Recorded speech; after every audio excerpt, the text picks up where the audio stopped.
about why she thinks that the road they're doing it like that, and her excuse about the Millennium Highway. The Millennium Highway is because the procurement process was not really right in the first instance because it was under the previous administration. And I said to her, but Alison, it was on the previous administration of who? Stephenson King was the minister at the time, and he was responsible for that project. And today he's still the minister. So what's your point? You know? But these people are just shameless and shameful, coming up with some excuse. And then she says, oh, well, maybe the reason the Malco did that whole thing, because, you know, sometimes they rent equipment and you have to make sure in terms of money what you spend. My dear darling, Alison Jean, Namalco has not rented one piece of equipment in Saint Lucia. Are you not aware that Namalco has brought down every single piece of equipment to do that road rehabilitation in Saint Lucia, to the point of truck, backhoe, excavator, every single piece of equipment? This Labour Party government gave them duty-free concession to bring every single piece. I mean, even those little mini things and everything like that. These people brought everything, Andre. Namalco has not engaged one local contractor for trucking, for backhoe, excavator, nothing in this country. And you telling me about rent? My lady, reel and come again. Go back. Go back, reel and come again. Don't try that with St. Lucia about renting equipment. They have not spent a cent on any equipment in St. Lucia. And the truckers and the backhoe and the equipment operators in Saint Lucia, Zoba a parlé, Zoba a dit rien, Zoka point fait, Zoka vini des gens UWP, Zoka des guy, Zoka des Alan, boss man, boy, that thing really bad, etc. Call the media houses and complain and let the government know that you all are not happy with what this Labour Party, who said they put in people first, is putting Trinidad and Tobago first all the time. And that is why we have a problem with them having a Trinidadian-based company again undertaking the halls of justice in St. Lucia. And you know, part of the contract, when I read it to you last year, Andre, remember that they had given them, in the contract, they had given them the authority to bring in every single thing that you can think of to complete that project. Air condition, doors, windows, everything that you can think of. This company from Trinidad has indicated that they will be importing. So local people and local suppliers will not be making not 1 cent. And you tell me you want to put people first. Which people you put in first? You put in the people of Trinidad and Tobago first, not the people of St. Lucia. Not the people of St. Lucia. And these were the things I thought that, you know, the Prime Minister would address. I thought the Prime Minister would address the issue of the high cost of living and say, finally, in this year, I have heard your cry, and here's what I'm going to do with reference to the cost of goods and the importation. You know what the Prime Minister did in his address, Andre? Made excuses and talk about imported inflation. I think I heard the Prime Minister mention imported inflation more than 10 times in that speech. What is imported inflation? Who cares and who knows about imported inflation? All we know is that the price of goods went up on the international market. For sure, we know that, we understand that. But what we do know is that instead of you reducing the taxes on these goods when they get there so that they can be cheaper, you implemented and lied about a 2.5% levy. You said that would be for healthcare and security. And up to a day like today, we have not seen any change in healthcare and security. As a matter of fact, healthcare and security made waves and headlines and history this last year. History in the making, that for the first time ever in St. Lucia, we had 77 murders in St. Lucia when you implemented a levy to say that you're going to help reduce crime. We had the highest crime rate ever in the history of St. Lucia, 77 last year. And we had the highest rate of people dying uselessly and unnecessarily. The highest rate of doctors, nurses, and medical professionals resigning from our public hospitals in St. Lucia. We had that last year. And the Medical and Dental Association, never in the history of St. Lucia have you seen organizations, but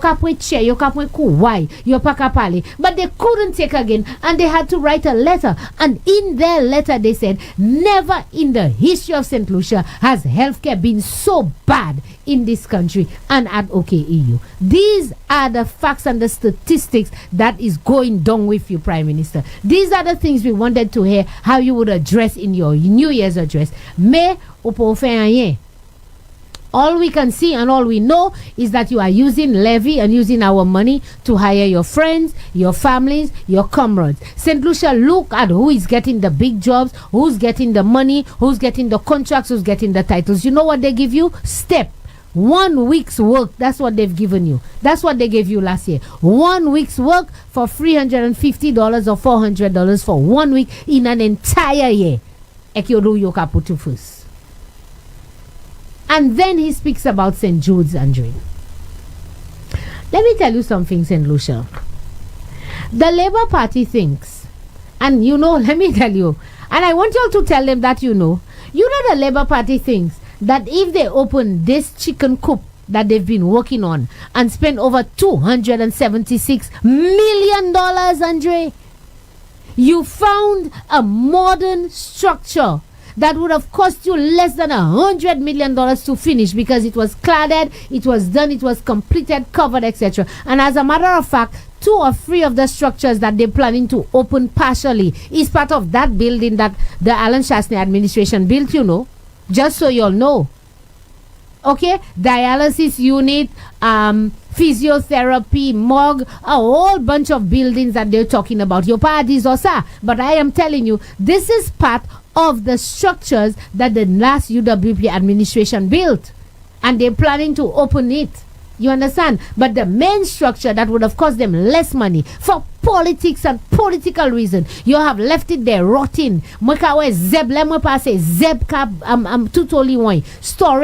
by $2. I spent $276 million on an 80-year-old structure. Zoka me plaster lay, me tout block la by babon.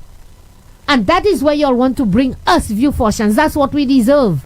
You'll have a brand new facility, OKEU up there, but in Viewfort we deserve an 80-year-old structure. Xavier Fala, well, you can ouvert Saint Jude. Zokwe, si Labour Party ouvert Saint Jude, c'est ça qu'il fait you gain election.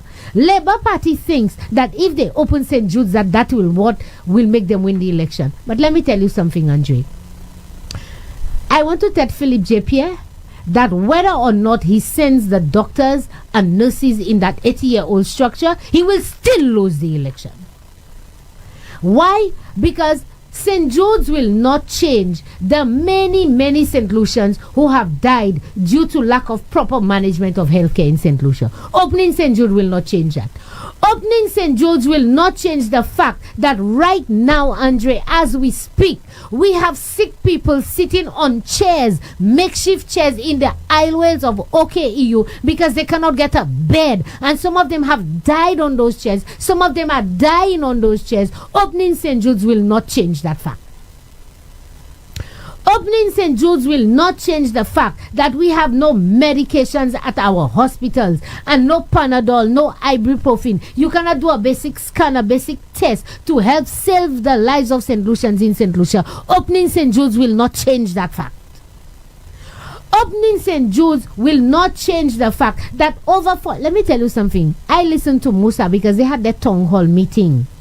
And he was very careful, but I listened to his speech about healthcare. The worst minister of health we've ever had in St. Lucia. Let me tell you something, Andre. You remember during COVID, when we had because the man said, I want you all to remember during COVID, when before July 26th, how you all were being arrested and you all had to wear masks and this, that. And yes, we did it because we were protecting the lives of St. Lucian. We did it because during that entire period, we did not have 200 people who died from COVID because we wanted to manage it and we manage it in that way. But you know what happened, Andre? Within 1 year of the St. Lucia Labour Party coming into government, they opened the protocols. They removed the criminal records of people like Christopher Hunt and all these people who broke the law and say, we're setting you free. Do you remember what happened? Over 400 people died under your watch, Musa, from COVID-19.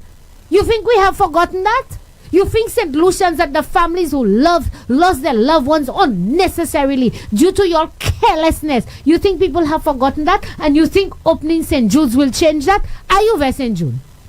Are you vers St. Jude? Kwese sakay fez o gen eleksyon? Ou vey?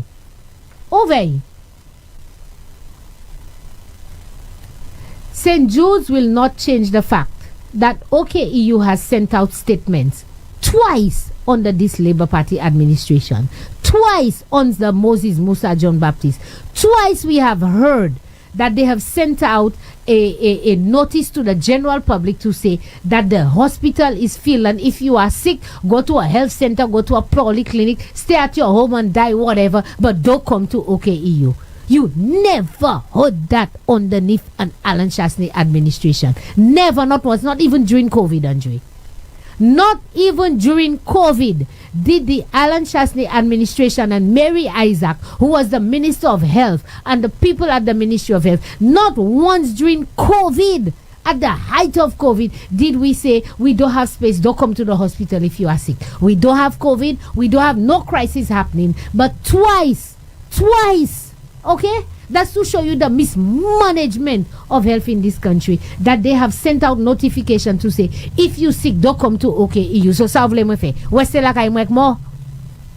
And if you are dying. So who did Andre, you having a bellyache, you feel like you dying. You have a headache, you feel like you dying. So who is to determine if you are dying or not, and whether to come to OKEU or not? Can you believe that in 2025 in Saint Lucia, that's what we are? That's what a Labour Party is bringing to us. And you think opening St. Jude's will make that feel better? Opening St. Jude's will make people forget that? Open St. Jude, Philip J. Pierre. Opening St. Jude's will not change the fact that St. Lucians do not have health insurance and that they cannot pay for basic health services in this country. So many people stay at home, Andre, and they die because they cannot afford to see a doctor, they cannot afford for the medication, they cannot afford basic health care. So what do? And if they had health insurance, if they had that card that the United Workers' Party was working towards giving them, if you all did not stop the process and talk some crap about universal health insurance that only 2,000 people are going to get access to, and some 90 plus or 80 plus that there's no medication, no nothing for them, never. If you all did not stop the process of health insurance, today St. Lucians would have had medical insurance up to $75,000 that when they're sick, they would not be afraid to go to the hospital because they can pay for it with the health insurance card. And that's a fact. And opening St. Jude will not change that. So I can say to you, y'all can try to do all your shortcuts on St. Jude.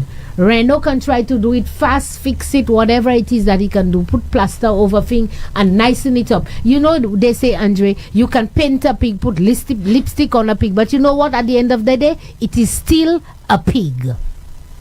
Okay? It is still a pig. And let me tell you all something. St. Lucians, you all will remember I said that today. They will try and open St. Jude's and tell you they've brought you into a hospital. But within a year, Ukaitan, Sayon Nadi. Within a year, Ukaitan. And then we have banana farmers, but you have a question. Yes, especially related to healthcare, especially there. I want you to explain to us, because I don't think maybe we know, or maybe we forgot, or maybe we misunderstood. I, as a private citizen, I'm getting the impression as though maybe the government cannot afford to run OKEU. That's the impression I'm getting. So just take us back to where, when you Alan Chasney administration is in office, and this arrangement with this foreign company to run the hospital and so on. Just give us the facts surrounding that. And I'm just wondering if the arrangement was for this organization, this Cayman organization, was to run the hospital, meaning pay for everything, and to relieve the government of the burden of carrying the hospital on taxpayer dollars. Explain to us exactly what happened and what was the thinking and what was the arrangement supposed to be. Okay, so this is one of those things that sometime during the year that I will be clarifying, and you realize I didn't disturb you or stop you because I deliberately allow you to share what you thought that you were told about Cayman Hill City, and all of what you said there is wrong. There was never an arrangement to have Cayman Hill City run the hospital. There was never an arrangement to privatize the hospital. We've said that over and over again. There was never an arrangement to give the hospital away to another entity to run it or to manage it. Never. Never. So where did that come from? Because I know from we the Labour heard Party, and that's the Labour Party propaganda. So let me explain. I'll try to do it simple because we want to go into it, but I will do an in-depth of it. It's one of those things that you don't even have to ask me, Saint Lucia, that I will be doing so I can explain the process. But you are correct. The Labour Party cannot afford to run and operate OKEU. And they could not even before the elections of 2016, before we won. And that is why they had a naming ceremony for the hospital. But when they realized the huge cost of operation and operating the hospital, they closed it, and they were trying to figure out a way, how do we run that hospital? So that's why it stayed closed all those years. I want to remind you all of that, Saint Lucia. The hospital was not finished under UWP administration, you know. It was finished under Kenny Anthony administration between 2011 and 2016. They had a naming ceremony because the EU who financed the hospital was pressuring them. The hospital is finished. What's come on? Open the hospital. So they had this big ceremony. They invite EU officials. They spent hundreds of thousands of dollars to name it ONOKEU Hospital. And then they closed it. For over a year, almost 2 years, they closed it. And when we came into government, we inherited it, and we were like, you have this brand new hospital, what's going on? We recognized that the cost of operating this hospital is humongous. And we said, we will not be able within our budget to finance the hospital because it needs money to operate. And that is why we said the only way this hospital can operate, and we are seeing it today because they can't manage it, they can't finance it. The hospital has mounting debt. They only gave them $15 million, but they say they have over $70 million. They have debts, they can't manage it because you see the wisdom. You see, when you... Anyway, Andre, we recognize we could not finance it from our budget. And so what did Alan Chasney do? He said the only way to get this thing going is to institute a health insurance so that the insurance company pays for the service. So you go, you seek, you access the service, you get the money. So whatever government would do would supplement, but the health insurance would supplement the other portion of it. Because I think it would take, Alan had said, over almost 400 or how many millions of dollars to run the hospital. And you can't spend all that money into it. And that's why we started the process with the help of the World Bank. The reports are there, the people are there to start the health insurance. We had done all the groundwork. We had met with the insurance company. We had laid out the services, the basic services, the package of services you would access, etc. All that was needed was to fine-tune and to finalize with the insurance company, sign the agreement. But the second thing is, what we recognize as well, Andre, is that what we call PPPs, procedures, to enter into. We recognize that we did not have modern PPPs. And so because Alan had had an experience with Cayman Health City, and he recognized that they were operating this modern hospital just in Cayman Island, he said, why don't I engage them to come and put those procedures in place, because it's a new hospital. If you take people with bad habits, Andre, and bring them into a new facility, you know what will happen? They come with the same bad habits, and that's what's happening there as well. You transfer them, nothing has changed, their mindset has changed, procedures has not changed, same old. And so we engaged Cayman Health City to come in and to do a consultancy to look at the operations and the management of the hospital, to give us new and modernized PPPs so that they could work with us in transitioning to the hospital under a modern procedure and processes. And that was what we engaged Cayman Health City. But as soon as we engaged Cayman Health City and we started talking about it, Labour Party say, they're going to privatize the hospital, they're going to give the hospital to Cayman Health City, and people bought that in, and up to a day like today, people repeating that garbage that you just finished repeating, because that's what the Labour Party told St. Lucians to believe. Chasne kai privatize l'hôpital la, zopa aini l'hôpital la encore. This, that, never in the cards, Andre. And so we did the engagement, actually. We engaged Cayman Health City. We brought them in. Lo and behold, you know what happened? During that negotiation, COVID happened. We had to fast track it. We still brought them in. But when COVID happened and we recognized, listen, we need to open the hospital because we need a respiratory clinic. We can't put both people who are sick with COVID and not sick, etc. And so we did a fast track transition into open OKEU. Cayman Health City came and they were doing the PPs in process, while the hospital is working, they were there and doing it, etc. And then we transformed VH to that respiratory clinic. And when Labour Party, we lost the election, Labour Party came in, the people left. They have not implemented nothing that came in. There's a report, and I have the report. They have not implemented not one of the recommendations that the Cayman, that the money, the $20 million they claim that they had to go and take a loan to pay. You paid $20 million for a 2-year engagement, and you have a report, and you have procedures and everything, and you have not implemented nothing from it, wasting the people's money for politics sake, for you to come and talk about politics and this, and nothing has been done about the recommendations, the processes, and the procedures that Cayman Health City, we paid them and they have recommended, and that's why OKEU is where it is today. That's why it is. But like I said, I will do an in-depth of it so that we can go through the process, etc. But I'm very glad that you brought that up. So, assuming your party wins the next elections, is anything wrong with privatizing OKEU? I don't know. Because you said a while ago, to finance that hospital, it's humongous. I don't know. That would have to be a policy position that the United Workers' Party administration will have to look at. But I know for sure what the UWP is saying to Saint Lucians, that when we win the next election, we will continue from where we left off with the health insurance. Because as you can see, universal health insurance is not working. Nobody, who accesses it?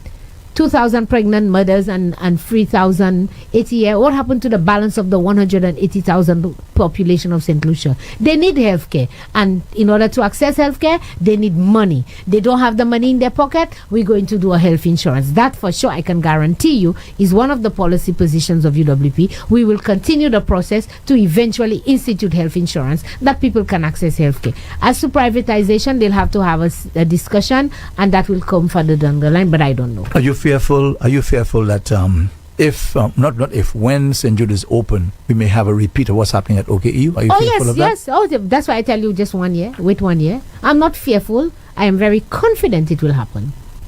Because nothing will change. Nothing has changed. It's just the politics. And that's sad. Mm-hmm. That's sad. I'm just curious to know what happens, because many doctors, right? Mm-hmm. When you go to your private doctor and you have an issue, like I did one time, and your own doctor will say to you, go to the hospital. Mm-hmm. Right? I mean, which is the correct thing to do. Go to the hospital. They don't say they go to a health center or a wellness center. Go to the hospital. So what are you supposed to do?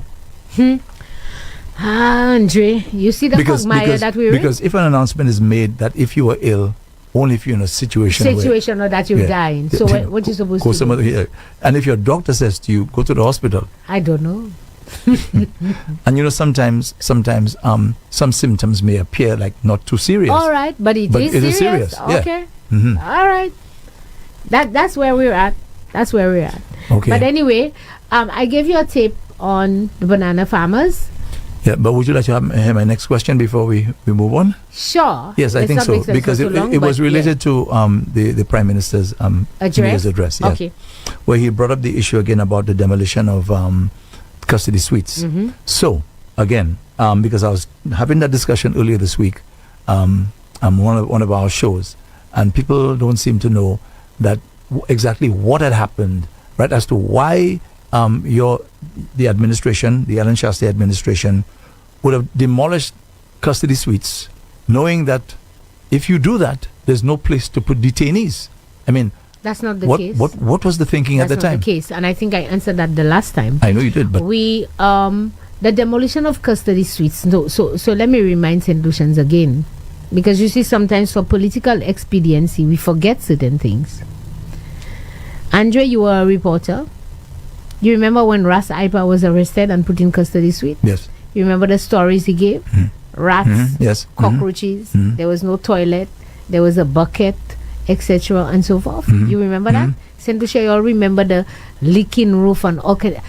I mean, when you think and you remember what custody suite was, I think that it should have been a criminal offense for police officers to arrest people and bring them there. And you know what was happening as well? Police officers, I can say that because that's something we know. Police officers were using custody suite as a place to punish certain people, so that when they hold you and they can't do nothing with you, they would bring you to custody suite. It was being used as a punishment because of the type of place that custody suite was. You know that's not true, Andre? I lie? No, I'm not aware of that. I'm telling you, that was the talk all over the place. You see, if they wanted to punish you and they wanted to hold you for 24 hours, they didn't like you or whatever, they would arrest you and put you in custody suites. That's how bad custody suites was. We forget that.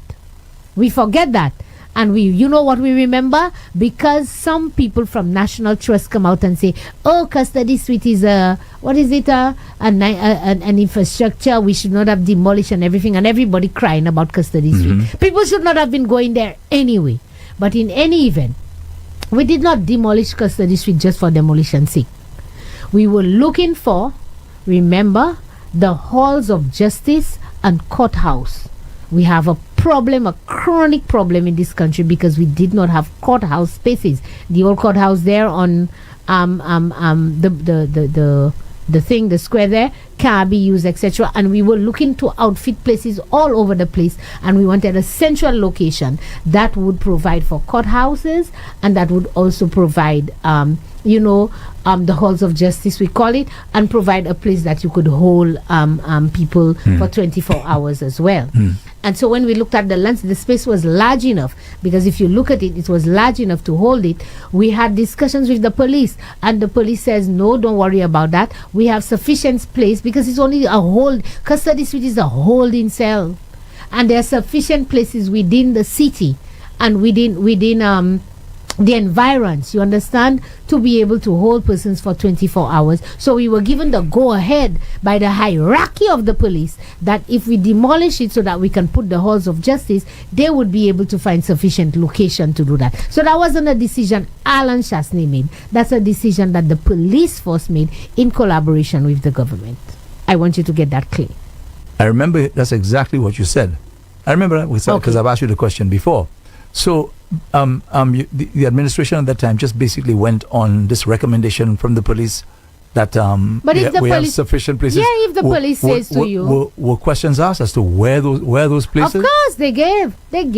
They would tell you they can hold 2 extra grocery, 2 there, whatever. They didn't just say, oh, we have the space and out of the sky, They would have had, and you would have, I have to assume as well, that the police did not just sit down and the hierarchy say, no, don't worry about that, we have space. They would have gone and done their assessment, look at Ancillary, look at Marigold, look at wherever, and say, okay, we can get 2 places there, 2 rooms there, etc. And yes, we can go ahead, we can make do, because what we're doing is making a sacrifice for the greater good, because you want a proper facility. So they would have done their assessment, Andre. So I want St. Lucians to remember that custody suite was not just broken down just because we thought it was bad. It was broken down because this is where we were going to put the halls of justice. And instead of the government coming in, it's already broken, it's already damaged. We've broken it down, and you go ahead with the plans to build the halls of justice there. For politics again, you all have built it in the middle of the city, creating traffic congestion. Andre, in your opinion, looking at it, putting such a building in the middle of the city, when you have court, you have police, you have traffic and everything, would it not have been better on the outskirts of the city, on the outside, so you don't disrupt what's happening in the city? Any right-thinking person would think that as well. But no, they left it, and you know what they've done? They've spent $4 million, Andre. $4 million, No ibuprofen in the hospital, no Panadol, but Labour Party can find $4 million to give to a Labour Party hack to build back custody suites, to say they break it so we're building it back. Politics again, all in the name of politics. We will die in this country for the name of politics. Do you think it justifies building $4 million, Andre, to build a holding cell just to hold some criminals for 24 hours? Well, don't you think it'd be right to hold to account the police, right, for sort of well, should I say, misleading the Why government who at the says time? the police misled the, Yeah, misled the government? because if that be the case, if you're saying the explanation was that we have areas in Yes. Ancillary, in Groselet, and this and that and the other, why do you need to build a temporary custody suites? Well, as the Prime Minister, That's what I'm politics, but let me tell you something. Nothing this government has done is rational, you know. Nothing this government has done. Why would the government not continue with the structure of St. Jude's? Leave it there. We spent over $100 million and go and spend $276 million on the 80 years old structure. That makes sense to you? Does that make sense to you? No. So it's not politics? So it's not politics that they're spending $4 million to build back custody suite, to say they break it down so we build it back. That's not politics. That is politics. That's what this government is doing with the lives and the money of the people of Saint Lucia. Plain politics. And don't forget as well, the Prime Minister himself, the current Prime Minister, he said that police officers were saying to him at the time, they just took some people up the Mon and cautioned them and can you imagine let that? them go. Anyway, So- but that's for another show. Let's play the clip for the banana farmers. So were the police playing games or something? I don't know. I Because to I cannot answer give for them. the impression that you have other facilities where you can house, The police has detainees. orders, and they had. and all of a sudden now the government is building something costing $4 million. And the justification for it is to say that the police don't have space, so they bring them out the month, drop them, and let them go. And that comes from a prime minister, you know, who's in government. Just so you know. But your party should be concerned But- when you hear the prime minister say they took Andre, them to the mall let me and, ask you a let question. people go. When we were in government and we broke down custody suite because it wasn't 3 months, it was over a year and whatever. Did you ever hear any reports of the police saying they don't have sufficient space to hold prisoners? No, exactly. Okay. Just saying. Just saying. So during our time, they had the space, but all of a sudden, Labour Party is in and they don't have space and they drop in them. So when you ask me if they were playing games, there goes the answers to your question. We have to move on. It's 10 o'clock. Let's play the tip for the banana farmers. I need to rush. Andre is going to give me extra time today. No. Banana farmers in La Rochou's Dennery have had to cut down several trees from their farms as they battle banana leaf spot.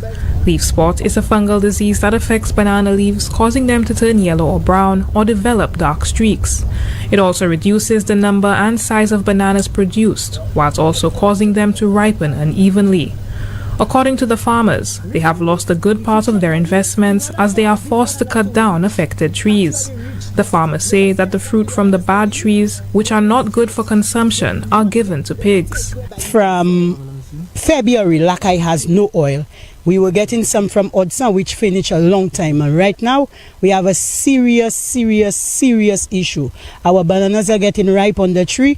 We are not able to sell it because it's of no use. Even though you harvest it, within next day, you're getting it ripe. So it doesn't even make sense.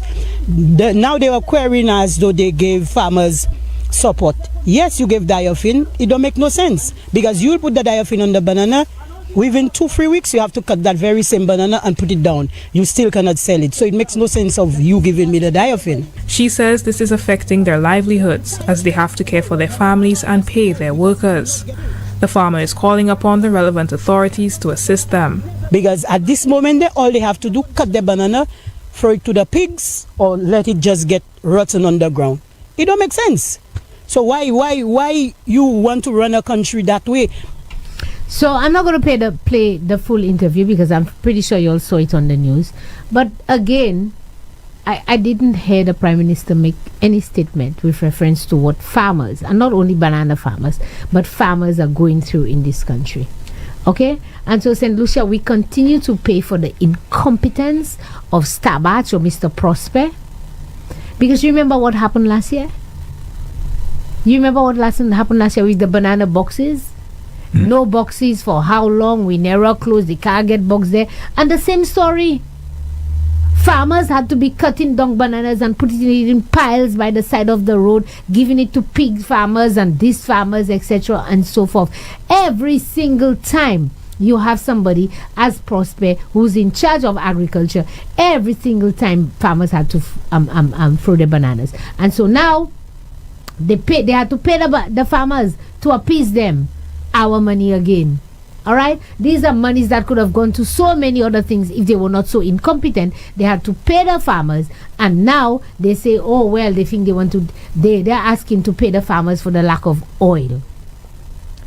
And Andre, it's unfortunate, that these people, they always have to wait when the farmers are down and out, when things have gotten to the nitty gritty for them to take action. So farmers now had to cut their bananas and throw it down. And listen to what the farmer said. She said from February of last year, there was no oil. February, And I listened to the minister and the ministry and the excuse that they make. In fact, in that same story, towards the end of the story, they said they tried reaching out the Ministry of Agriculture and no response. You remember that in the story, Andre? And then they said they got Sean Edwards, who's the MP for Dennery North, and when they got him, he said he's not going to make a statement. He's going to wait until the Ministry of Agriculture makes. So Sean perhaps a call a piece. Sean cannot say anything until Stabach says something. And so Stabach is saying they ordered the oil in September. Okay? Mm-hmm. That's what he said. Pamwe. He said. What name is that? Stabach, that's his nickname. Oh, okay. Prosper. All right? He's saying that they ordered the oil in September. But the farmers are telling you from February there was no oil. The oil finished. February, March, April, May, June, July, August, September. 7 months later, y'all order oil. All right?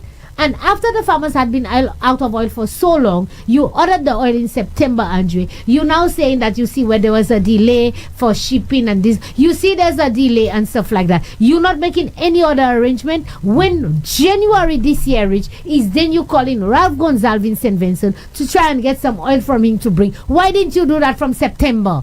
Why did you do that from March or April or May when the oil finished since in February? You wait September to order. It's late in ordering. You let September go. October, no oil. November, no oil. December, no oil. January, no oil. And then you saying, oh, well, we give the oil free to the farmers because we get Ralph to give us some oil from St. Vincent while we're still waiting for the oil. But it's too late now. It's too late now. All the bananas are cut. All the lift spots have overtaken. Incompetence at the highest level, Andre. And we continue to pay for it over and over and over again. By the way, can the farmers themselves order this oil? But I don't know. I don't know what is the arrangement. Why is it that it's only the government who can order it or whatever? I'm not a banana farmer, but I will certainly try to find out whether it is possible. But maybe it's because now, they're trying to centralize things, cost, etc. There may be various factors. But if you are, it's the same thing with the banana boxes.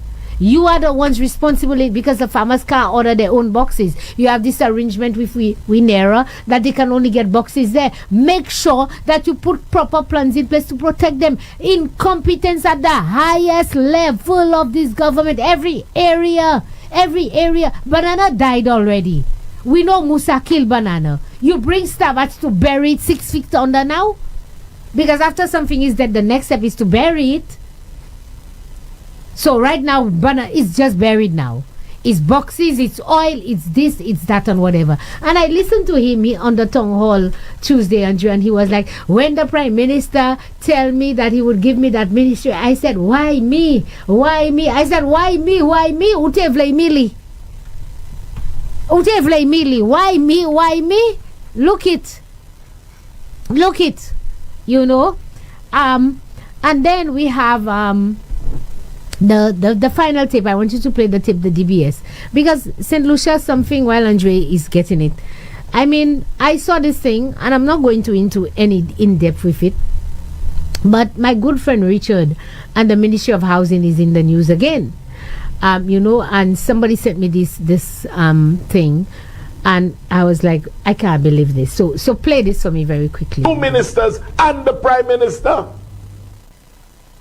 The DBS clipping where they fired the people from housing. Oh, NHC. Oh, yeah, NHC. You've got that one? Has accused the National Housing Corporation, the NHC, of unlawfully dismissing 3 female employees.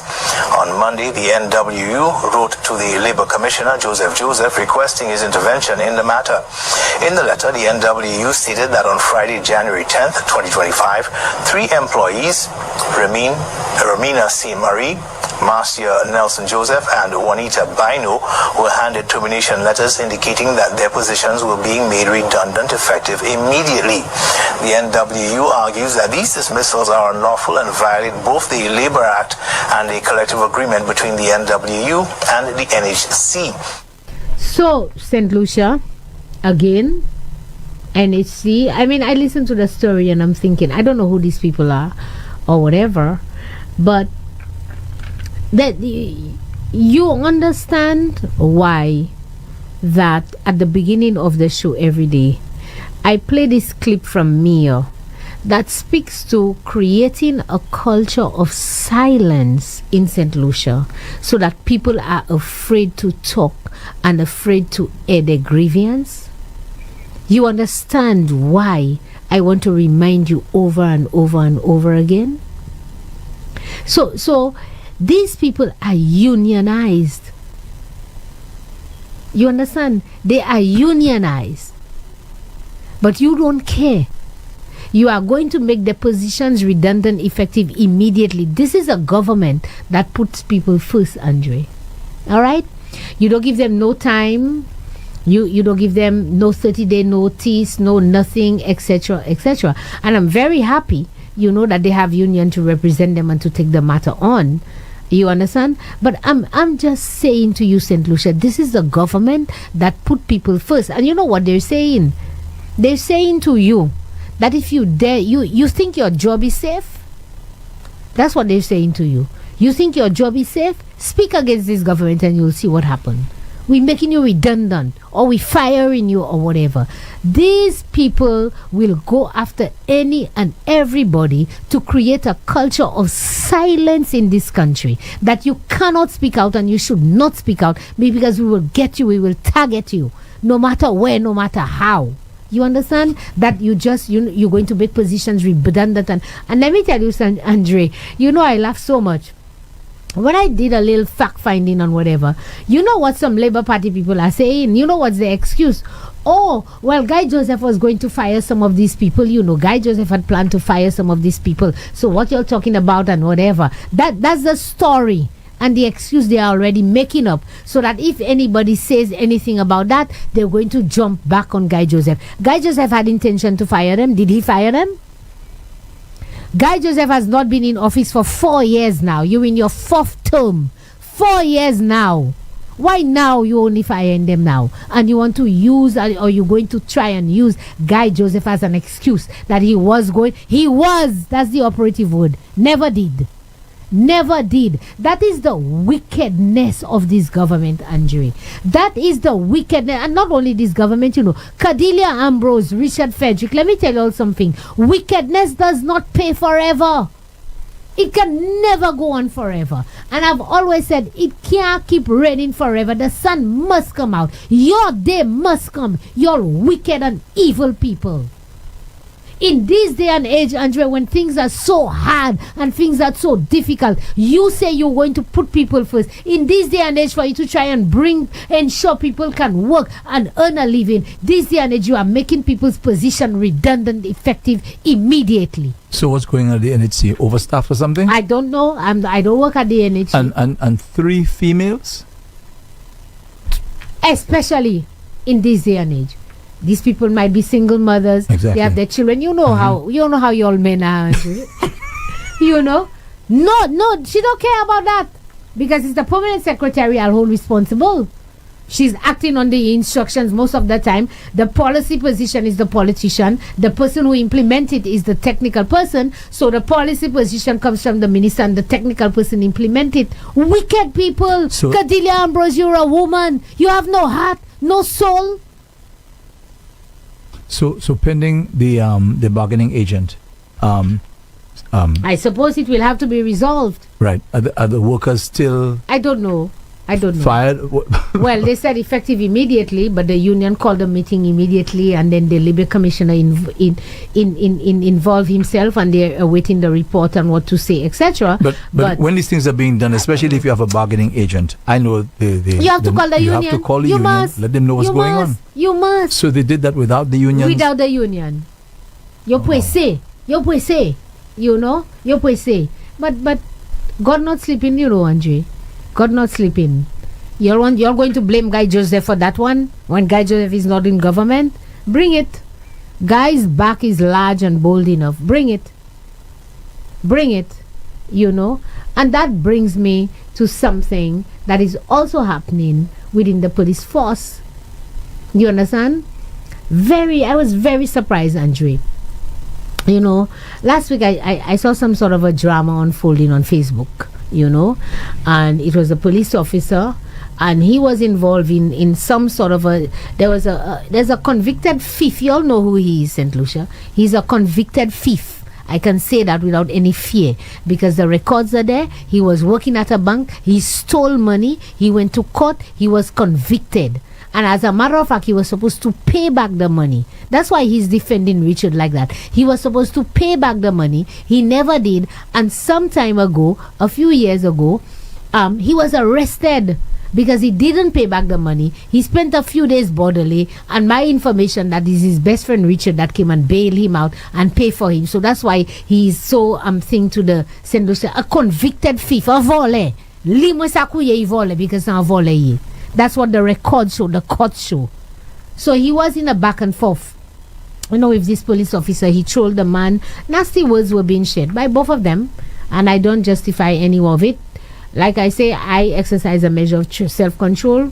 It's up to you to measure it, you know. But I think it stemmed from the fact that the police officer posted about the thing with Skinny sitting for 40 hours on a chair because Skinny was his friend, you understand? And I think that hurt him, and that hurt everybody. Sitting on a chair for 40 hours and a day later dying, etc. and so forth. So the thief answered him and there was a back and forth, etc.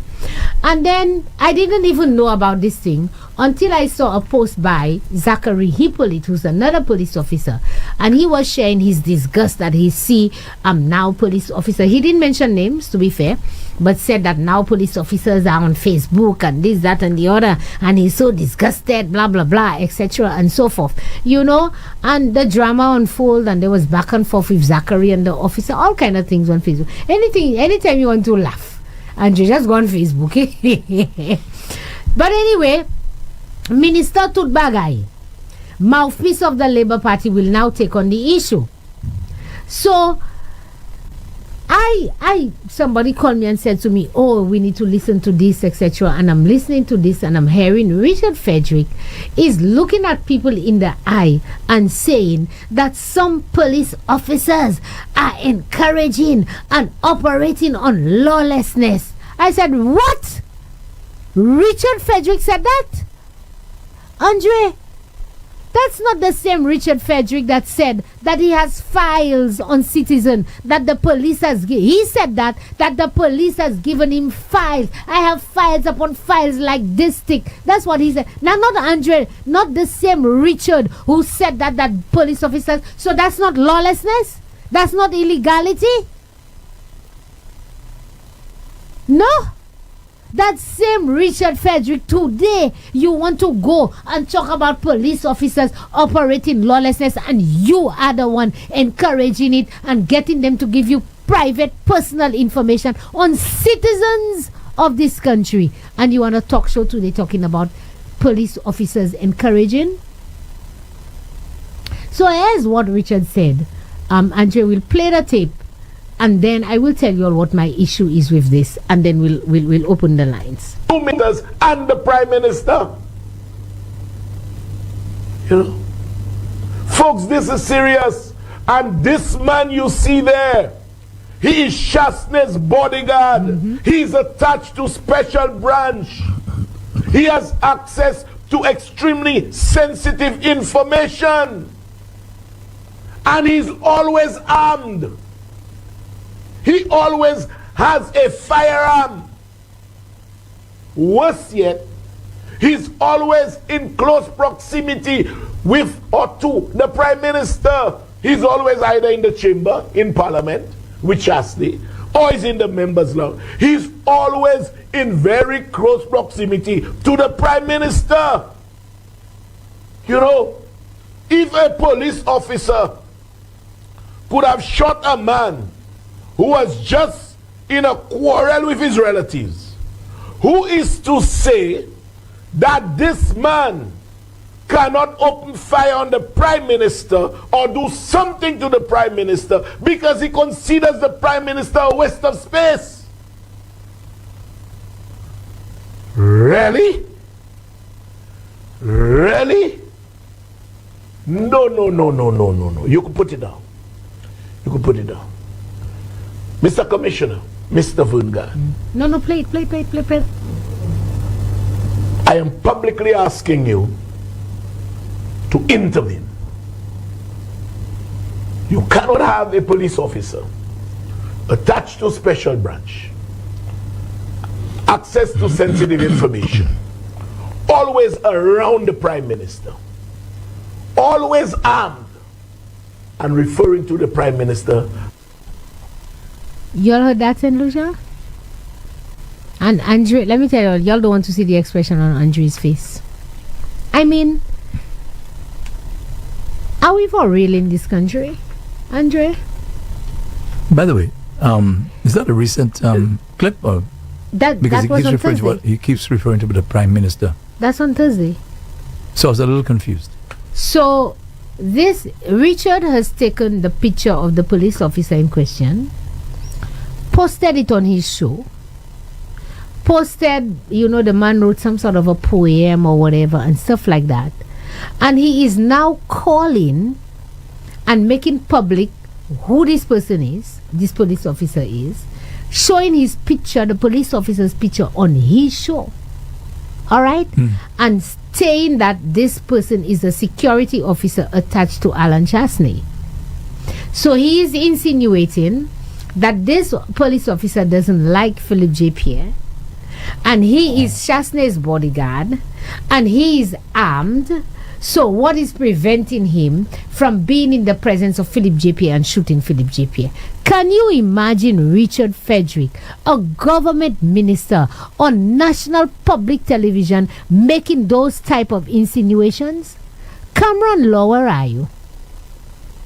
Where is the Police Welfare Association? You see, that's why I played the clip about DBS, and to show you that in National Housing Corporation, when they took action, first thing, the union jumped on it. First thing, I need to hear from Cameron Law as to why is it acceptable that a government minister can take the picture of a police officer and post it on national television and make all these kind of insinuation. All this and even when he began, he said that he has a problem with police officers being the mouthpiece of political parties and so forth, etc. And when he said that, I said to myself, really? Where were you, Richard Frederick, when just a few months ago, Zachary Hippolyte, who's a police officer, found himself on a talk show, the Saint Lucia Labour Party talk show hosted by Lisa Jarayer on Toys Television? Zachary Hippolyte was a guest on that show. Do you know that, Andre? No. How is it possible that a police officer finds himself on a Labour Party talk show and you, Richard Frederick, had no issues with that? He was not the mouthpiece of the Labour Party then? What was he doing on a Labour Party talk show? Will Zachary Hippolyte come on my talk show here, meet the opposition? I'm inviting you, Zachary. I'm inviting you to come on this United Workers' Party show because it is a UWP show, meet the opposition. As a police officer, I want to invite you so we can talk about policing here. Will you come? It wasn't a problem then when Zachary Hippolyte, and you know what was funny about that, Andre? Just a few months later, he was promoted. He's now in khakis and he got his promotion, etc. Is that payment for that? I don't know. But it begs me to start asking the question, because never in the history of Saint Lucia have I ever seen a police officer on a political talk show talking on a political. It's not allowed. That's what Richard is saying. It's not allowed. So this police officer is not allowed to have a personal private opinion about what happened, whether he likes Philip JP or not. He's not allowed to have it and to do it. But Zachary Hippolyte is allowed to do it on Lisa Jawai's show. He can come, but this officer can't post on social media. And so you are calling, and that's the second time. So I am saying, Cameron Law, by now, you should have made a statement. Okay? By now, you should have made a statement and written to the Prime Minister, written to the Commissioner of Police, saying that it is totally unacceptable. You need to stand up for your members. You need to stand up for your members. That's your role. That can't continue in this country. Andre, at what point, if Richard Frederick has gone at private citizen, public citizen, government ministers, former prime minister, police officers, housing staff, ministry staff, where will he stop? When will he stop, Andre? At what point in time will he stop? And who's going to stop him? And you telling me that this is the second time Richard said, Vanguard, Commissioner, I am publicly calling out to you to take some action. Who the hell are you to give instructions to the Commissioner of Police? Who are you? Is it the tail wagging the dog in this country now, Andre? And that's not the first time, because last week, the week before, he did the same thing. He did the same thing. And let me tell you what is so sad about this thing. You know, I get a little soupçon already that Vanguard is planning to take action against this police officer. Si yo nom Vanguard fey. So when you do, or if you do take action against this officer, we will now know in this country who's in charge in this country for once and for all. Because Richard Frederick has called you. I'm calling you to take action tonight. That's what Richard said on this. Tonight, even tonight. Tonight you must take action. So you'll take action. So Richard is the one telling you what to do. Richard came on national television last week and said that he has videos. I played the tape. Didn't I, Andre? He have videos of whose fella he call out their name, robbing people and coming. Did you say anything, Vanguard? Did you come out and say, I want those videos? Did you investigate it? Did you find out what transpired? Richard Frederick call out names of people and call them criminal and say they robbed Mr. Raymond or Mr. whomsoever. Have you done any investigation into that and brought Richard in for questioning, because he knows all these things? But today, Richard will instruct you on national television to take action. And my information as is that you're planning to take action. Take action, Vanguard. Take it. Take action. And Cameron Loyal have to stand up against that. Total nonsense and total rubbish. You have to stand up against that. Andre, we can't be living in a world where it is criminals who are instructing the police, huh? We cannot. We cannot. We cannot live in a world where the tail is wagging the dog. And that is why I have said to you all, Saint Lucia, everything in this country is political. Vanguard, if Philip J. Pierre was serious about crime, he would never bring Vanguard on a 6-month contract. Which police commissioner can turn crime around in 6 months, Andre? Which one? In fact, on the Vanguard will go down in history as the commissioner having the highest crime rate in St. Lucia. You know that. That's on your record, Mr. Guard. That's on your record. So they give you a 6-month contract and you now have to be playing the puppet for them. Because if you want to remain commissioner, if you want your contract to be renewed, they'll be pulling your strings. Do this, do that, do that, do that. So say, Sawiye now. C'est ça oui now puppet Saint Lucia Labour Party, puppet Richard, puppet Pierre, puppet tout ces moun ça. Stand up as a man. Stand up. If you come out and you talk with all bravado, I will not tolerate this. Stand up as your own man. Do not allow the Labour Party to be pulling your string because they give you a 6-month contract, and if you want it to renew, to do whatever it is they want. Stand up. And I dare you, take action against that officer, Vanguard. Go ahead and you will see. But these things must stop in this country. How is it possible every single week Richard Frederick goes on a talk show and gives instruction to the police, give instructions to the commissioner, call this and say, so Richard Kika can't repay, sir. Licky in charge. Licky in charge. You will tell me where we're going. Andre, let's get ready to open the line. Sure. It's 10:30. I want our callers to call. And in fact, somebody sent me a message and said to me, with reference to the thing at housing, Cordelia Ambrose, who's the permanent secretary, should know better because she was also the permanent secretary in the Ministry of Labor, Andre. You know? She was the PS of Labor, so she should know the labor laws and know that you cannot make somebody's position redundant, effective immediately. Are you crazy, woman? And especially if they have a bargaining agent. Exactly. Andre, if I give you the story of came into government. I'll just give you a simple thing. You have a caller? Yeah, just now. A simple thing. When we got into government in the Prime Minister's office, there was a girl who was a cleaner. She was a cleaner. And when going through, there were letters being sent to the Prime Minister at the time when he just arrived. We found a letter from somebody sending this letter saying she was unfairly terminated in the Prime Minister's office, etc. Darrell Montrop was the cabinet secretary at the time. So we engaged him and tried to say, who is this? Was this person? When Darrell Montrop brought the young lady in, she explained what has transpired, etc. And that PS at the time, Cordelia Ambrose was the PS in the office of the Prime Minister, had fired the girl for whatever petty little thing and whatever. And Darrell saw in his wisdom, he said that this was nothing. And Darrell Montrop had to bring back the girl, bring her back to work, in the office. This woman is wicked, She's not a good soul. She's not a good soul. I tell you all that, Saint Lucia. That woman is not a good soul. But let me ask you a question. Pay for that. Just a quick question. Does a permanent secretary have the authority or the power to challenge a minister?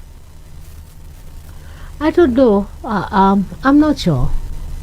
But if the minister is instructing you to do something that is wrong, that is illegal, against the law, against the staff orders, you do. I have to hope that you do.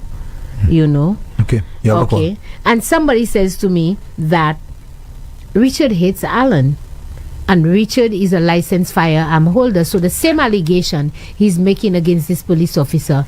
When Richard goes to Parliament, Saint Lucia, does he give his firearm to the staff sergeant, or does he have his firearm on him?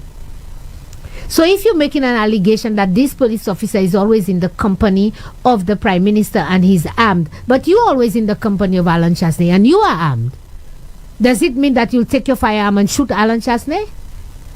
When you're all in Parliament, do you give your firearm to the staff sergeant, or you go into Parliament with your firearm? So si Chasney fa ou fache pate ton Parliament, ou sa hedi go nou kouma? Because you're the fute Stevenson King de tap matan. Ma have si sa te fet, si pa te fet. Huh? But you see, when you point one finger at somebody, Andre, you have to check yourself. 4 fingers pointing back at you. You are making an allegation that this man should not be in the company of the Prime Minister because he's armed and he hates the Prime Minister. You hate Alan Chasney and you have a firearm and you are constantly in his presence, in Parliament and otherwise. Does that mean that you can take your firearm and shoot him too? So, Commissioner, take action against that one too, I think you need to take action now against that commissioner. Take action. Nonsense. Let's open the line. Yes, you have a call. Yes, good morning, Mr. Andrew Paul. Happy New Year. Good morning. Happy New Year to you. Good morning, Shanti. How are you? Good New Year. Happy New Year to you too, my sweetheart. How are you? I'm not too bad. I'm there listening every Thursday. I'm listening to you. Last Friday I got to listen to you, but you didn't have a call. You have busy. Okay, a question I asked, and it passed in through the country. Right. Now, I don't know if you know it already. I don't know if you heard it already. There's a mistake. But, and that mistake comes from through Mr. King. He passed and asked us if we want Stephen King want to stay there or he want to go in labor. Then I asked the man, why you asking that? Because he's labor already. So why you ask if you want to stay there or you want him to go in labor? Right? Hold on, caller. You're saying that people are passing around in your area with a question they're asking if you all want Stevenson King to go independent or if you all want him to go labor? Right. C'est ça qu'a fait là? So you come des questions ça? Oui, cause parce que yo passé, écoutez, yo passé en commun, en commission pour qu'il y a un gros motoka, il y a un jeune femme et puis. Right. Et puis là, il a passé caille en caille et il a demandé est-ce que nous voulons Stephen King rester même côté hier, et bien si nous voulons un débat. Mais dis comme ça, qui peut nous demander si nous voulons un débat ale Izaleba. Izaleba. Mwen dako e pou. Izaleba, ki mwen nou kamande, eske ouvre weste leba, ebe vle wete kote ya. Dem kamado Suni Radio, Suni TV. Mwen di pou ki sa kamade Suni Radio pou Suni TV, pou ki sa kamade sa, paske pou moun we, I aswe ya, kom se pou moun we, I ka fe tomin. Dem apres kamade edikami. Mwen di pou ki sa, vekon, yo mwen apren, yo zami 3,000 kesyon nou moun, edikad moun, kini limo edikad moun, ou jou vot, vekozot. So, sa yo vle fe am kola. Yo kwe, Stephenson King piene moun, denye fwa, just duvan eleksyon, imanti, ki piche Alan Chasney. Yo jou, dimanche di Alan Chasney, se primer prime ministre kini, li le di ya, I di kohan, I pa supporte Alan Chasney. Kiene moun, yo kwe kiene moun ek sa anko? Kodo di yo kite Stephenson King, leba ko ye, because se leba ye, I pa independent. I manti ba se moun ame I pa independent. Moun di, eske moun poko extremize? Eske moun poko extremize? Eske moun aveng? Eske moun se moun tablet? Ki sakale la? Eske se vot ki sa di nou ki sa ki ka fet an konti nou? Eske nou men pa ka an konti nou? Ki sa ki ka ale an konti nou? Eske nou pa ka an konti? Eske nou pa an konti? Feyo savou pa avek kolek ou ka wekle? Eko di se moun an moun ka ifa ou ba yon kou me ifa ou dekou. Di yo mersi. Men si moun pa ka bien wekle, men si moun di se moun an maka mani biye edikasyon maka ka bien wekle. Men ou ka kopon? Maka kopon. Anyway, mersi ek. Happy New Year. Ek ni a bon journée. Aha. Se sa yo ka fe. Tout patou se sa yo ka fe. Oui. Okay then, bye-bye. So, Andrew, we have another call. Good morning, caller. Thank you for calling Mid the Opposition. How are you today? I'm good, Nancy, and Happy New Year. Happy New Year to you as well. Nancy, I've been listening to you, but honestly speaking, this country is sick. And the reason why it's sick is because of Philip J. Pierre and his mongoose gang. Problems is all over the man cabinet. And the problem we have for a minister to call on the chief of police to tell him what to do, in my opinion, this is unacceptable. A chief of police should know his role as commander-in-chief of the Royal Saint Lucia Police Force. Because his thing is, if the force lack of equipment, they have to write to the National Security Minister and ask for help. Right. In terms of firearm bullets, walkie-talkies and what have you. But for a government minister, I call it a hijack of the Saint Lucia Police Force by this housing minister. He should not involve himself with the Royal Saint Lucia Police Force. This is a police force that protects the citizens of this country, Nancy. And he went further field by dismissing 3 civil servants. In my opinion, that is wrong. And the Labor Department, I think, is meeting with whoever in charge of these people. Yeah. But the matter is, I disagree with that, because why dismiss these people? Because I have a lawsuit against them too. And I have a valid case against these people. They breached the labor code. But the Labor Department asked the mayor of Cassis to pay, and she refused to pay. All these people have a problem. And when you look at the hospital, I was just told that one of, the PS, I think, in agriculture, maybe that might be news to you, Martin Satney has passed. Yes, I saw that on Facebook just before we came online. I saw that as well. Okay. May he rest in peace. Yes. And it tells you this guy went into OKU and spent a long time there before he gets any attention. Oh, wow. And look at it now, when you see these people going and have town hall meetings and bluffing the citizens of Saint Lucia because they know they don't have radio, because they're poor, they don't have, communications to know what's happening. So they went there and they lied to the people. I listened to it, they did, eh? They did. All well and good for the hospital. And yeah, Papa said, listen. I've waited. Nothing is happening. Let me ask you a question. Inflation is on a high. After inflation is on a high, the man lie with a 2.5%. Health and security, and they believe when they come in again to lie in 2025, that it will pass. Boy, the middle class waiting for them. And some of their own people, the Malaways, they claim put in foot, waiting for them. Because these guys don't really care. You see how Assad left government? Mm-hmm. You heard what the Americans already tell Venezuela? Yep. Especially, what's his name? In fact, the Americans have already put out a poster for the arrest of Maduro. Yes. 25 mil. Mm-hmm. So Saint Lucia have ties with them fellas. Yep. And not only ties with them fellas, they have ties in the Middle East and certain parts in Africa where they link. But we here, like fools, we don't know. Is when the country will get, just like Venezuela, Maduro, how they call that fella, Assad.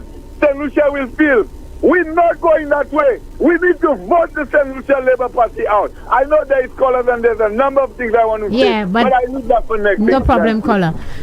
Thank you, caller. But as the caller was talking, Saint Lucia, you know what came to mind when he spoke about the police force being hijacked, by Richard Frederick.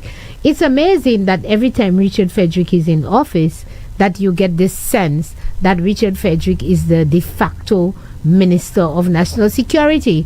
Because when you look at what was reported or what was said in the report after the killings, and Impacts came in and they did the investigation, there were a lot of allegations speaking to the fact that there was a de facto Minister of National Security, that Stephenson King was not really the one in charge of the police, and that the instructions that were given to the police to take out certain individuals came from a particular de facto Minister of Government.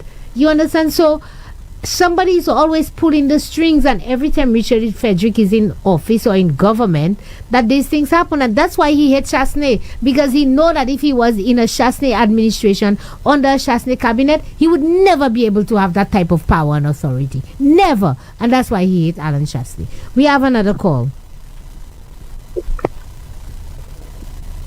Good morning, caller. Thank you for calling Meet the Opposition. Hi, good morning. Good morning, Nancy, and good morning, Andrew. Good morning. Good morning, sir. caller. Good morning. First, couple questions first.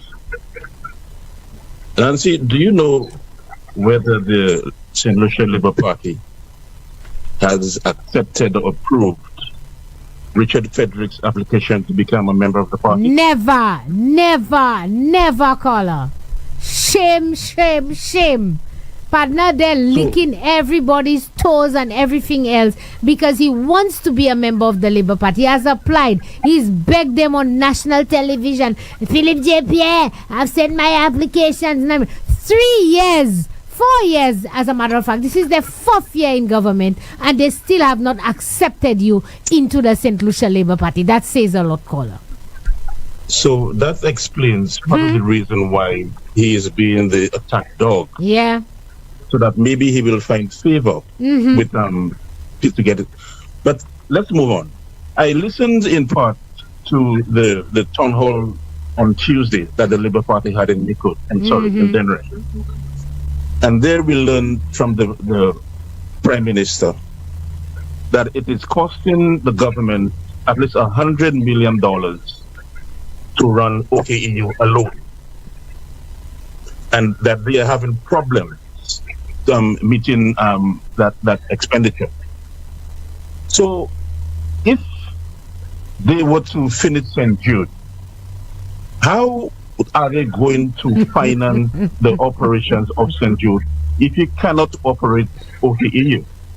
Well, caller, they are also And that's why last week, I said to the families of deceased doctors to desist from allowing the Labour Party to use your family's name to name certain parts of hospitals in Saint Lucia where the healthcare is shoddy, and so forth. Dr. Paris Winston, even my good friend Dr. Didier, and you're naming all these little people, but y'all don't have money to run it. You can't run OKEU. Where you finding money to run a fully refurbished, and you say modernize St. Jude, and you now want to modernize Victoria Hospital, and you want to modernize the Coca-Cola Pufei. Where?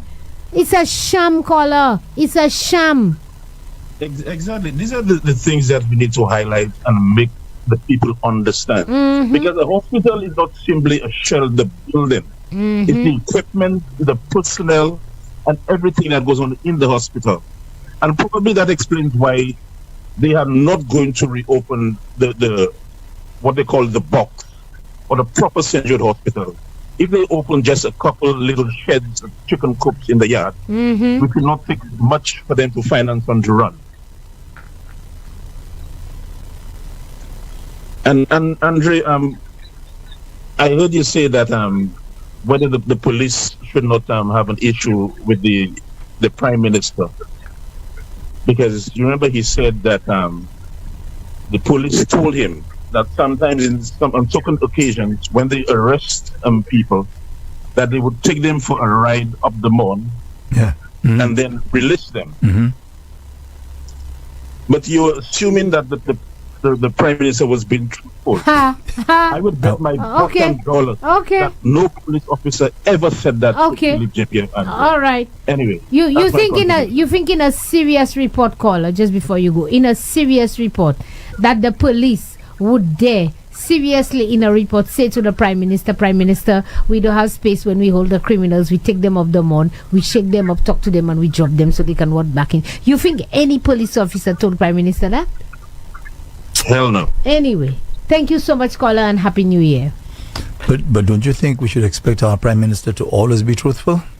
But the Prime Minister has shown that he's not always truthful, Andre. I mean, let me tell you a basic while we take that other call.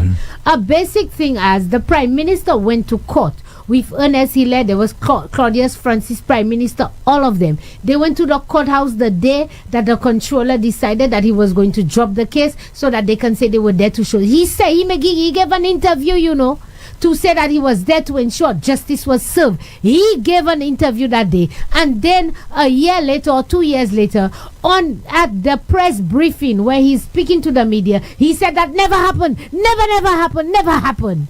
The same Prime Minister. So he's never truthful. Never. Prime Minister was sitting at the head table when Richard Frederick called Dr. Mulclark as they left Flambeau. When they questioned him about it, he said he didn't hear. He did not hear. So at what point in time is he truthful? I can't imagine our Prime Minister stooping to that level to make up a story like that. That the police tell you they take you fellas up in the morning. Imagine still. Good morning, caller. Thank you for calling Meet the Opposition. Good morning, Miss Charles. Good morning, Andre. Morning, sir. Well, Andre, I always call your station. Thank you. This is the first time calling Meet the Opposition, and I'm actually calling this morning more as an independent person. So hold on, caller. You're not going to wish me Happy New Year? Okay, Miss Charles, Happy New Year. Happy New Year, Miss Charles. And I must tell you, Miss Charles, I always listen to your show. Thank you. But when I listen to your show, I listen as an independent person. That's good. That's fine. Yeah, I always consider myself independent. Very good. And but as I tell you, I think Andre knows. I guess he knows my voice by now. Yeah. I am one of those loyal from the time radio Rev Up opened. Oh, you're loyal to Andre? No, you're one of the Andre fans. To rev up Saint Lucia. Thank you, sir. Thank you very much. Yeah, but what I called to say this morning, I believe there's a statement that says that the horses have bolted out of the stable, and now we're trying to catch up with them to bring them back in. Because I just want to make 2 comments, Miss Charles. But let me make them first, and then afterwards you can comment. Yeah. I'll write down. On what you said this morning, on some of the things you said this morning. Now I said I do consider myself to be political. You said earlier on something about I think Zachary going on Lisa's show. Yeah. But to me, I recall you all had an inspector of police also on Sky FM. Who's that? I think he's an Inspector Chico or something like that at one time on Sky FM, a police officer. Oh, okay. Who hosted a show on Sky FM. Oh, I'm not aware of that. Thanks for the reminder. And we all knew that Sky FM was like a UWP station. But so I'm just reminding you of that. Let's discuss that one first.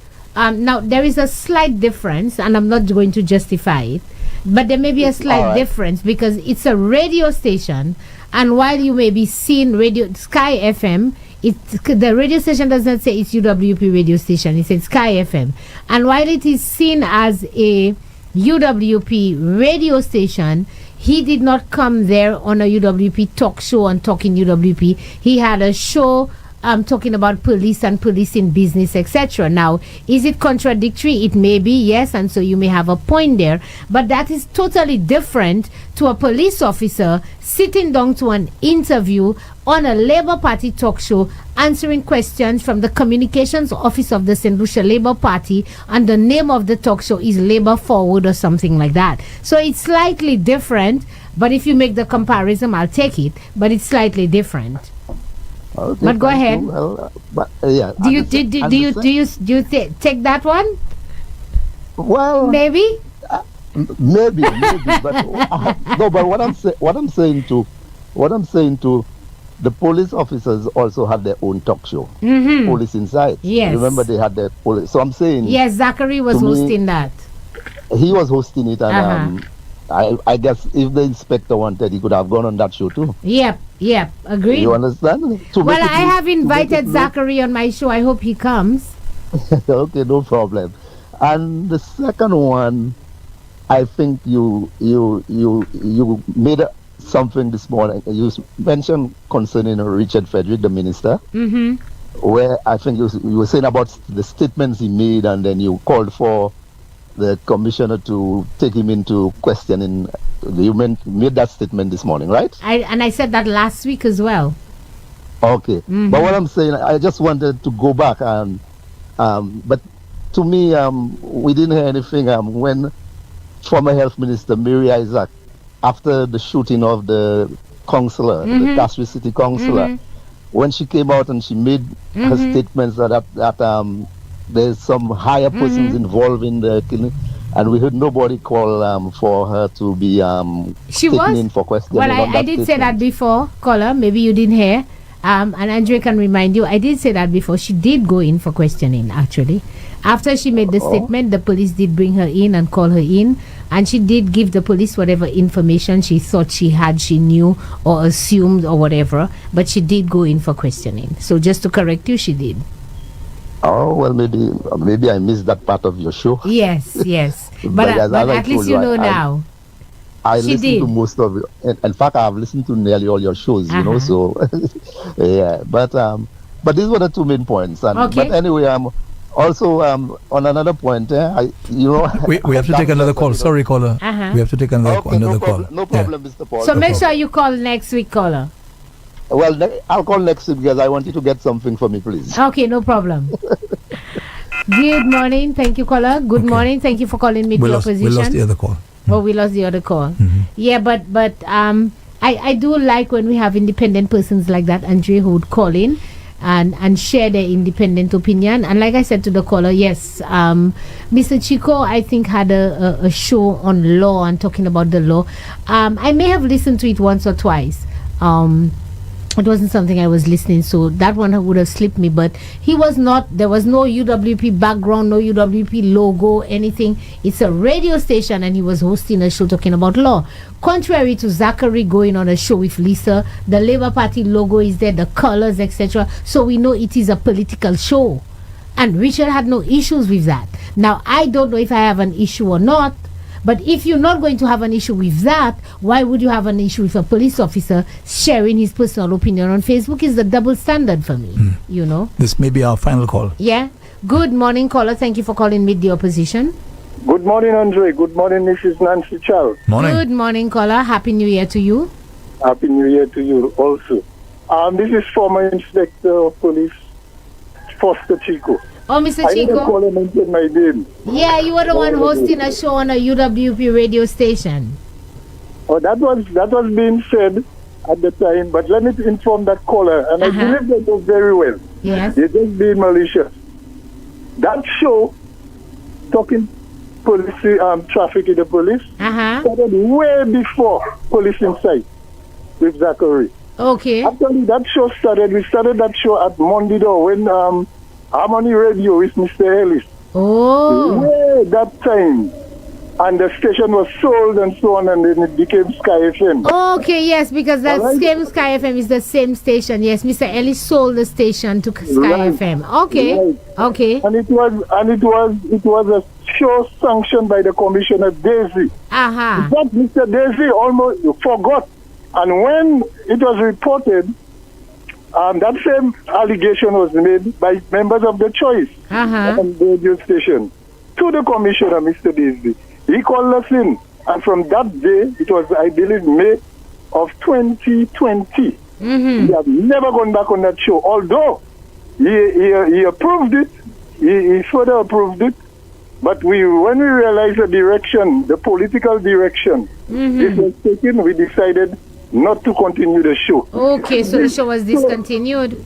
Yes, so we discontinued it on our own. I discontinued it because I was doing that show, and we are doing that show two radio stations per week. Okay. And we never spoke politics. Okay. It was never about UWP or SLP. Never. It was about the laws of the country and violations and so on. Thank you. Thank you for clarifying. That allegation was made by the Choice team, the Choice people, and other radio stations.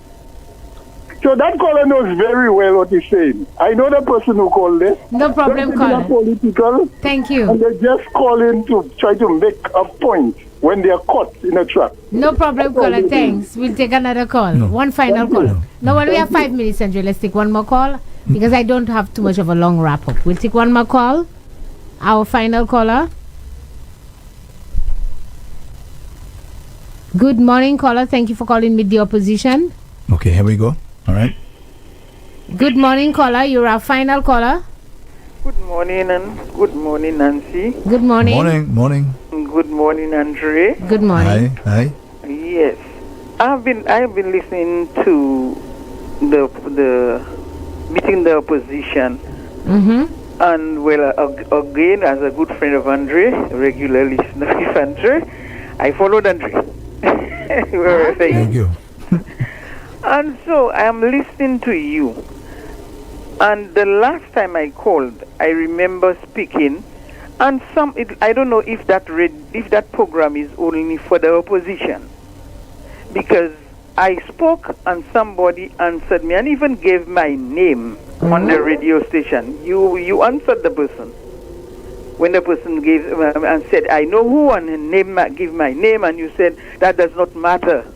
Let the person make their views. Right. And I agree with you. Everybody have their opinion. Everybody have their views. So I don't know why the person have to do. And so I said I would not be calling, but I must let you know. Maybe I might not even call that the program again. No, that shouldn't discourage you. That's because but what I'm saying, I'm listening to you and I'm hearing all the things that you are saying that the party is doing, right? The party used to say the same thing the other party, UWP was doing. So I am saying pot calling kettle black. You know, it's the same thing like dismissal of people. The others said the same thing, because when you had the caregivers and everything, there were caregivers who got a position in the UWP, and they never did the program. They never did the training, and they are ahead of the program because they put them permanent, and as Labour Party came back, they cannot get them out because they're permanent. So the same thing is happening. So I'm saying these things are happening in all the parties. And what is it? Why are these things happening? One calling the other liar, one calling the other you're not true, and so on. Where do we stand? Well, let me tell you something, caller. You know where we stop? We stop when you, myself, we're on different ends of the political spectrum, but we stop when we both agree that right is right and wrong is wrong. That's where do we stop. It's always we'll have different political philosophy, that I build a hospital and you don't build a hospital, and I build a police station. You know, these are things. But when it comes to people's lives and livelihood, when it comes to discrimination and victimization, when it comes to lying about people and certain things, we must stop the political divide and say right is right and wrong is wrong. And that's when it will stop. When we as the voters stop tolerating and encouraging that nonsense from politicians, that's when it will stop, caller. That even if you are Labour or you are Flambeau and I vote for you, I will say to you, you know what you said there or you did there, it's wrong. I still support you, I still support my party, but what you have said or done is wrong. And that is when this thing will stop. But what is happening in this country, caller, is that the political parties are creating a culture of silence in this country. They victimize you, they squeeze you so you don't talk. You don't tell them what they're doing is wrong. You just take it and say, well, if I say anything, they'll fire me, they'll not give me a job, etc. These are the things that are wrong in this country, and we must stop it across the divide. You know, that's when it will stop, caller, and that's when we will stop calling each other certain things, you know. So thank you very much for caller. I'm happy that you called, and I would encourage you, even if we're on the different political spectrum, still call, share your views, challenge me, challenge what I have said, you know. But that's what it's about. I will not get vexed with you, hate you, or call out your name or whatever. That's the nature of the thing. If I say something, you feel it's not right, challenge me. And let's have a discussion. Saint Lucia, this has been another edition of Meet the Opposition. And I mean it when I say, I am hoping that we are taking lessons from this, and at the end of the day, we can get to a point where we can say right is right and wrong is wrong. If something is right, it is right. If something it is wrong, it is wrong. That's what I stand for, me personally. So thank you so much for your call. Thank you so much for your support. The people who are under the live, the nasty people, the cannies and all these people, thank you so much as well. I mean, your nastiness is not going to pay, it's not going to change anybody's mind. The dirty things you say underneath the live is not going to change anything. But you have your place in society, you know. You can't have only the good, you need to have the bad as well. So I understand that. So good luck and keep going. But thank you so much. Saint Lucia, enjoy your weekend. Be safe. And we'll see you again next week. Bye.